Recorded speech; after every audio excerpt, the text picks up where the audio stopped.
Ginoong Pangulo, wala man lang po rito sa dapat na banggitin na intermediaries. Nasaan po ang pangalan ni former Speaker Martin Romualdez? Nilagay po niya doon sa classification ng public officials categorized under fact-finding investigation.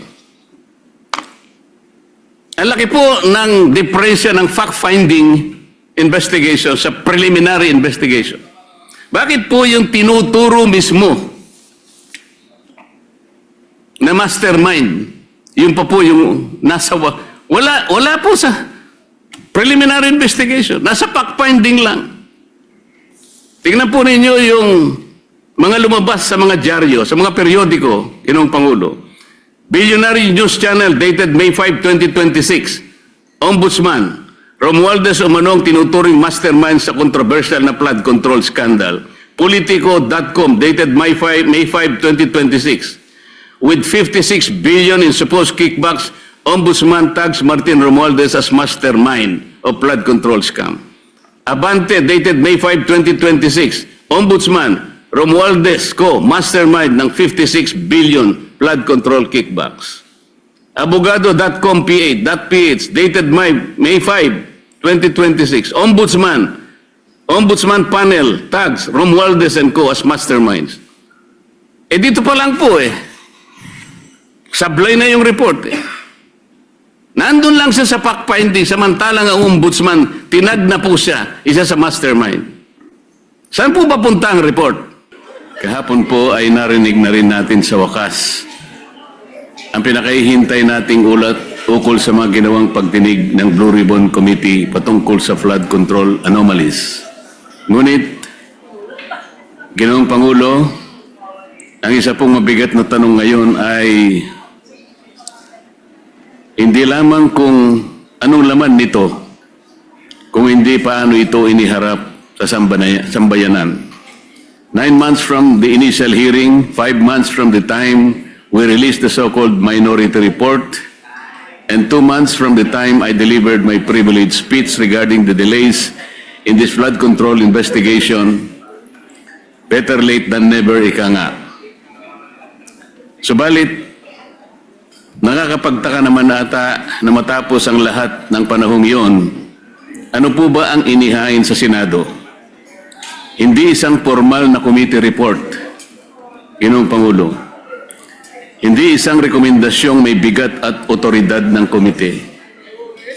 Kung hindi isang progress report na piniling ihatid sa pamamagitan ng privilege speech kahapon ng chairperson.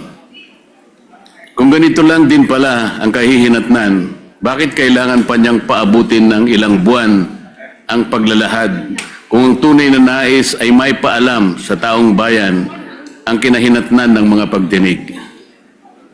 Kaya ang isa pong pinakamalaking tanong ng lahat ay nasaan po yung progress sa paghahanap ng bayan ng katotohanan? Ano na pong nangyari sa komite na siyang dapat nangunguna sa pagsisiwalat ng korupsyon at sa paghahanap ng pananagutan? Baka naman ang tunay na problema ay hindi ang kakulangan ng pirma, kundi ang kakulangan sa political will na dalhin ang investigasyon sa natural na tinutumbok nitong direksyon hanggang sa pinakadulo ng pananagutan. If there's a will, there's a way. Bungad ni Senator Lacson kahapon. Kilala siyang magaling na investigador nung panahon niya sa kapulisan. Kung nanaisin niya talaga na tuntunin ang katotohanan sa pamamagitan ng ebidensya na kanyang binigyan pa ng diin, dapat ay hindi niya tinitigilan o ipinagpapaliban ang mga pagdinig. Sinasabi niya na marami daw akong dahilan kung bakit hindi ako pumipirma sa partial report.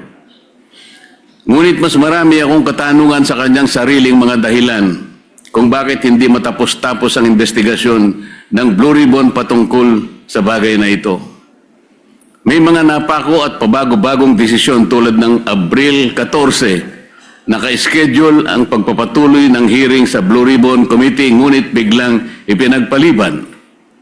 Ngayon naman, ang kondisyon sa partial report na hindi raw magpapatuloy, Ginoong Pangulo, ang pagdinig hanggat hindi napipirmahan ang partial report.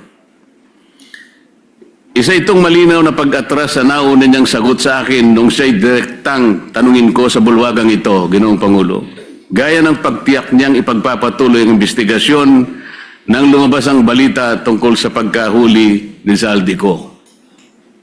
The quest for truth has been effectively hostaged by the whims of the chairperson who emphasized that he respects the decision of his members, but then said that there will no longer be any hearings unless and until the partial report has been signed. He also said that he wants a healthy discussion, yet won't accept any interpellations. Ano po ba talaga, kuya? Senator Lacson is indeed consistently inconsistent, invoking transparency when convenient, but resisting accountability the moment questions are directed at him and his report. Mr. President, are all members of the committee mandated or obligated to sign committee reports? Can members of the BRC be compelled to sign a partial report? There is nothing in our rules that say so, Mr. President, because his statements appears to imply that the delay in the release of the committee's partial report is the fault of the committee members themselves. How can the chair say that refusal to sign is tantamount to blocking the committee report? Isn't it the minority who submitted the so-called minority report to awaken the committee chair in submitting the report that was long overdue? Siya ay iniluklok ng taong bayan sa posisyon dahil sa tiwala nila sa isang tinaguriang independent fiscalizer ng Senado. Kung minsan nga, Ginoong Pangulo, ay na-associate siya bilang corruption czar, moral crusader, Mr. Clean, Mr. Righteous, Holy Willie, grabbuster. Ngunit imbis na gampanan ang kanyang tungkulin sa mamamayan, gumagawa pa siya ng isang imposibleng kondisyon, ang pagpirma sa partial committee report para lamang hindi ituloy ang pagdinig. Moreover, Senator Lacson is again spreading this false narrative na kapag hindi ka pumirma, hindi mo sinusuportahan ang pagtataguyod ng accountability laban sa korupsyon. Let's correct this false narrative, Mr. President. Hindi minamandato ng tuntunin ng Senado na ang lahat ng miyembro ng komite na pumirma sa bawat report na nilalabas ng komite. At the most of it, sumasang-ayon ka kaya ka pumirma. So let this be a clarification to the false narrative being peddled by the chairperson. I haven't signed the report not because I don't advocate for accountability, but because the report itself is incomplete and thus could be biased, Mr. President. To press the committee members into signing a document they are not fully convinced risks compromising both the integrity of the process and the credibility of the committee. Anong kasiguraduhan ng mga miyembro ng komite na ang kanilang pagpirma sa partial committee report ay hindi gagamitin para tuldukan ang mga pagdinig at iwasan na ang paggawa ng matagal na inaantay ng taong bayan na final report? Anong gagawin o magagawa pa rin natin, Ginoong Pangulo, kung sakasakaling sabihin niya na tapos na ang pagdinig, total majority na ang nakapirma? It could be a trap, Mr. President. Bukod pa rito, Mr. President, may isang bahagi po sa nasabing privilege speech ang kumuha sa aming atensyon at hindi namin maaaring palampasin. Tulad nitong flood control scandal na patago ang atake. Ito pong slide na may pamagat na allocables at leadership fund na kanyang ipinakita sandali kahapon ay may imahe na hindi naman lubos na inilantad sa taong bayan. Putol, hindi buo, walang sapat na konteksto. At tila ba'y tumutukoy sa representasyong ito bilang humihingi ng mga proyektong katumbas ng 500. Whether it's 500 billion, 500 million, or 500,000. The big document tells a narrative that a certain Kong Marcoleta has this 500 allocation for the DPWH. At kapansin-pansin po, Mr. President, na tila hindi nakuha ng naturang slide ang inaasahang atensyon mula sa media matapos ang kanyang privilege speech. Marahil dahil maging ang mga mamahayag ay nakita ang kahinaan nito. Kaya't nakapagtataka na nitong umaga, kaninang umaga lang, Ginoong Pangulo, ay agad siyang nagkaroon ng dalawang panayam sa media upang muling bigyang din at itulak ang parehong naratibo laban sa akin. Para bang hindi naging sapat ang privilege speech sa session hall at kailangan pang palawigin ito sa media upang masigurong kakalat ang malisyosong pagpapahiwatig kahit kulang sa linaw at sustansya. Meron pa siyang ikinuwento na noong ako ay kongresista pa at parte ng Commission on Appointments bilang chairperson ng Committee on Public Works and Highways, ako rin nang hingi ng halagang 1.5 billion na mga proyekto kapalit ng pag-confirm sa appointment ni Secretary Bonoan. Ngunit 500 million lamang daw umano ang naibigay. At sinabi pa raw sa kanya ng ibang kongresista na nabukulan sila at walang nakarating sa kanila na mga proyekto. Nang siya'y tanungin kung may dokumento ba na susuporta rito, hindi niya sinagot ng direkta at bagos ay sinabi na lamang na kailangang suriin kung mayroong mga substandard at ghost projects sa mga pinagbigyan mula sa aking mga inendorso. Kung ang pag-endorso ng mga proyekto sa DPWH ay basihan ni Senator Lacson ng pagpapaimbestiga sa akin, hindi ba't halos dapat ng mga senador ay imbestigahan na rin? Ayon mismo kay Senator Lacson noong nakaraang taon, Setyembre yata yun, Ginoong Pangulo, halos lahat daw ng mga senador noong 19 Congress ay nag-insert ng allocation projects ng 2025 national budget na nagkakahalaga ng kumulang 100 bilyong piso bawat individual. Ngunit ang ating tagapangulo, kayo po, Ginoong Pangulo, pamismo ang dumepensa sa mga senador at sinabing, I would like to make it clear that whatever budgetary amendments the senators propose, the money for these projects do not in any way go through the Senate or the senator, as some of our kababayans think. It goes directly to the implementing agencies under the executive department. Sa dinami-dami ng mga pangalang nakaladlad sa kontrobersyang ito, ang ilan pa ay tila maingat na iniiwasan ng ating chairman at hindi man lamang nabanggit ng direkta kahit paulit-ulit nang iniuugnay ng mga naglutangang testigo at ilang beses nang naidawit ang mga sinumpaang salaysay, sa mga sinumpaang salaysay. Talaga namang pilit na isinasama ako sa kanyang naratibo. Masyadong halata naman ito, Ginoong Pangulo. Ako na ngayon ang pinagtutuunan niya ng pansin.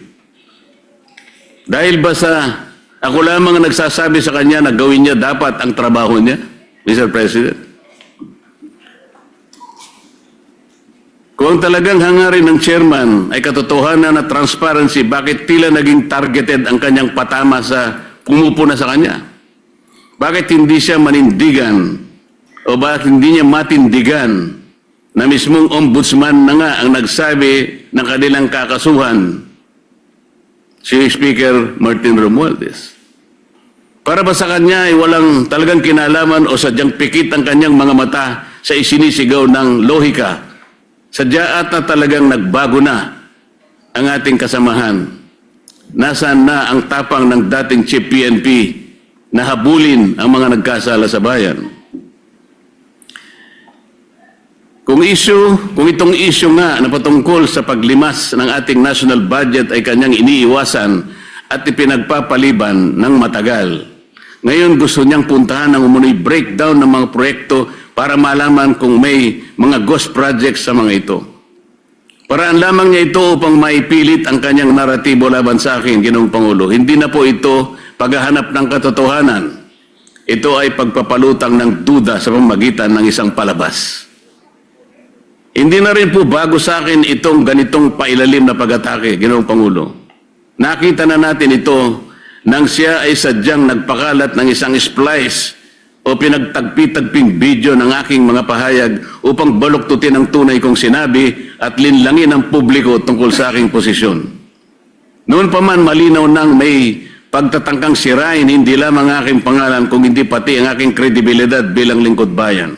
At ngayon, tila inuulit na naman ang parehong taktika mula sa isang manipulated video noon hanggang sa mga pahapyaw na slide na naglalaman ng hindi kumpletong dokumentong ipinakita niya kahapon. Pareho ang pamamaraan. Magtatanim ng duda, magpapakalat ng kasinungalingan, at lilikha ng maling impresyon laban sa akin sa halip na harapin ang tunay na issue. Nakakalungkot pa na manggagaling ang mga gawang ito sa isa sa atin sa kapulungan ito. Hindi lamang nakalulungkot kundi nakagigimbal isipin sapagkat sila po ay binoto ng ating mga mamayan para gumawa ng mabuti para sa ating bayan. At mas lalong nakadidismaya pa, Ginoong Pangulo, na sa halip na gamitin ang kapangyarihan ng Senado upang papanagutin ang makasalanan at hanapin ang buong katotohanan, ginagamit ito ng ilan bilang kasangkapan sa pagtitibag laban sa mga hindi kayang patahimikin at pigilan. Ginoong Pangulo, bakit ako pipirma sa isang partial report kagaya ng aking pinahayag kahapon? Ang partial report ay unfinished report. Wala pong sinasabi na ang ating mga tuntunin ay kinakailangang magpahayag ka o mag-report ka ng isang partial report. Bakit po kinakailangang partial report and hindi pa final report? At paano po tayo magkakaroon ng final report, Mr. President, kung hindi po niya itutuloy ang mga dapat na ginawa niyang pagdinig? Napakarami po ang dapat na ipatawag, gaya po ng aking ipinag-privilege speech ng mga nakaraan, Mr. President. Ngunit ayaw niya talagang tawagin ang mga taong ito. Tila baga, meron siyang pinagtatakpan talaga. Taong bayan na po naghihintay, Mr. President. Hindi ba ang taong bayan ang pinagsisilbihan natin? Meron pa po bang tinitingnan siyang mas mataas sa taong bayan, Mr. President? Palagi niyang sinasabi, hindi ko raw po naiintindihan ang interparliamentary courtesy. Mabigat na paratang, Mr. President. Sinabi ko nga po kahapon ang interparliamentary courtesy ay kinapapalooban ng dalawang kapulungan, ang Kongreso at saka ang Senado. Paggagalangan sa bawat chamber. Ngunit bakit po itinatanghal niyan ay galang natin ang kabilang chamber, ngunit tayo mismo dito sa ating sariling bulwagan ay hindi ko nakikita ang tunay na paggagalangan. Alin ba ang mas importante, Ginoong Pangulo? Kailangan ba nating munang igalang ang ating kapitbahay, pero hindi natin igagalang mismo ang miyembro ng sarili nating pamilya? Dito susukatin kung sino po ang merong dalawang standards. Nasabi ko po kahapon, bakit hindi ko babaliwalayin ang konsepto ng interparliamentary courtesy kung yung pong mga taong binabanggit sa napakaraming mga testimonya ng tinawag nating mga witnesses at mga resource persons ay tumutukoy sa mga taong ito? Gagamitin pa natin yun, samantalang sinabi nga natin, nilimas na nga ang pera ng bayan. Gagamitin mong pagtatakip dahil sa paggalang sa interparliamentary courtesy. Hindi ba sa unang-una pa lang sila nang hindi gumalang sa mga taong bayan na pinaglilingkuran natin? At sa kanya pong interview kaninang umaga, nabanggit niya, ako po'y wala na raw sa hulog. Hindi ko raw po maintindihan na tumayo siya dito at sinabi niya na ayaw muna niyang sumagot. He cannot yield to the floor until and unless the partial report has been signed by the majority. Madali pong intindihin yun, Ginoong Pangulo. Ayaw niya talagang ituloy ang pagdinig sapagkat gagawin niyang kondisyon na kinakailangan muna na mapirmahan ang partial report. Saan ka naman nakakita ng ganong klaseng pangangatwiran? Ang sabi ko po, ngayon ko lang nakita ang very highly unusual na patakaran para sa kanya. Sabi ko nga po, kung sinabi niya mismo, ayaw ko magpa-interpolate kahit kanino, lalong-lalo na kay Senator Marcoleta. Diretsahan, Mr. President, tatanggapin ko yun. Ayaw niya eh. Bakit ko siya pipilitin? Ngunit kung gagawin niyang dahilan, kaya ayaw niya magpa-interpolate sapagkat gagawin niyang kondisyon na kailangan mapirmahan muna ang partial report, ino-hostage niya ang taong bayan, Mr. Speaker. Yun po ang hindi ko kayang tanggapin. Ano ito, takutan? Kaya niya ginawa yun? Kaipala, Mr. President, kaya pala siya nag-privilege speech. Hindi dahil sa meron siyang gustong sabihin, para ipakita niya yung kapirasong sulat na yon. May nakalagay, Kong Marcoleta, 500. Yun po yung gusto niyang palabasin. Ganito na po tayo ngayon, Ginoong Pangulo. Bakit ko pipirmahan yung partial report? Isa po sa hindi ko matanggap-tanggap do sa partial report ay yung isa sa kanyang mga rekomendasyon tungkol sa sino ang mga taong dapat na ipaghabla. Tingnan po ninyo, Ginoong Pangulo, do sa kategoryang public officials categorized under recommendations for preliminary investigation, ang dami pong legislators doon. Pinangungunahan na po ni Saldico at marami pa pong iba. Sa mga intermediaries po, Mr. President, binanggit niya si Undersecretary Traigib Olaybar. Binanggit niya yung Maynard Ngu. Hindi ko po alam kung sino yung Carlin Villayap, J.Y. De La Rosa, Mrs. Patron, Lawrence Cruz, John Paul Estrada, Mark Tiksay, alias Peng. Pero wala po yung Yusek Adrian Bersamin na siya mismong naghayag sa plenaryo nung nagkakaroon po ng plenary debates na po sa ating budget. Siya ang naghayag mismo sa pangalan ni Yusek Bersamin at ayon sa kanya, ni-name drop niya ang pangalan ng Pangulo.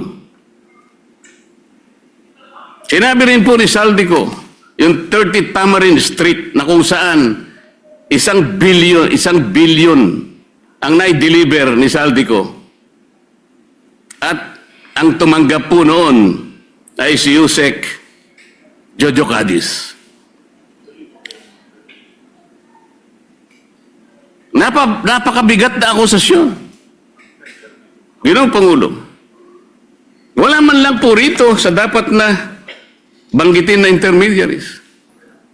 Nasaan po ang pangalan ni former Speaker Martin Romualdez? Nilagay po niya doon sa classification ng public officials categorized under fact-finding investigation. Ang laki po ng diferensya ng fact-finding investigation sa preliminary investigation. Bakit po yung tinuturo mismo na mastermind, yun pa po yung nasa... Wala po sa preliminary investigation. Nasa fact-finding lang. Tingnan po ninyo yung mga lumabas sa mga dyaryo, sa mga periodiko, Ginoong Pangulo. Billionaire News Channel dated May 5, 2026. Ombudsman, Romualdez umanong tinuturing mastermind sa controversial na flood control scandal. Politico.com dated May 5, 2026. With 56 billion in supposed kickbacks, Ombudsman tags Martin Romualdez as mastermind of flood control scam. Abante, dated May 5, 2026. Ombudsman, Romualdez Co. mastermind ng 56 billion flood control kickbacks. Abogado.com PH, dated May 5, 2026. Ombudsman panel tags Romualdez and Co. as masterminds. Dito pa lang po sablay na yung report Nandun lang siya sa fact-finding, samantalang ang ombudsman, tinag na po siya, isa sa mastermind. Saan po papunta ang report? Ginoong Pangulo. Ginoong Pangulo, ang Senado ay hindi dapat maging entablado para sa mga intrigero na alam naman natin kung ano ang totoong motibo. Maraming salamat po, Ginoong Pangulo. Majority Leader. Mr. President, I move that we refer the privilege speech of Senator Marcoleta to the Committee on Rules. Any objection? Hearing none, motion is approved. Yes, Mr. President, next to avail of the